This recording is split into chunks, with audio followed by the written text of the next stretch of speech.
The goal is to play our starters. I always tell them to be ready to play a whole half. Hopefully we get more plays and in some good situations, things go well. So, it only ends up being like a quarter and a half, but each guy's different. But I don't talk to them all individually about it. I kind of tell them what the plan, I tell them my reasoning for it. And I tell anyone who, everything I try to do is do it. I do it because I believe that's what we need as a team, or I believe it's what you need as an individual. And this is the decision I've made. And if anyone sees it differently, my door's always open, and I'd love to hear your opinion.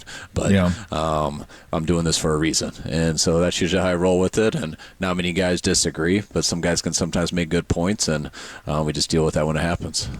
So real quick, I want to go back to last week, because I know I'm not going to point out specific people, but a lot of people thought it was quote-unquote crazy to play Brock behind that offensive line without having your number one offensive line in here, that you risk getting him hurt. I don't buy it, but how do you respond to it?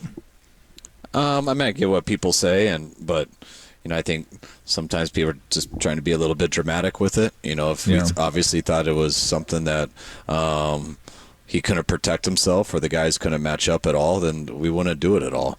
But we didn't feel that way. We liked the reps that Brock got. He was excited to play. He was in there with possibly our two starting tackles, our starting center, our starting right guard, and Banks was down.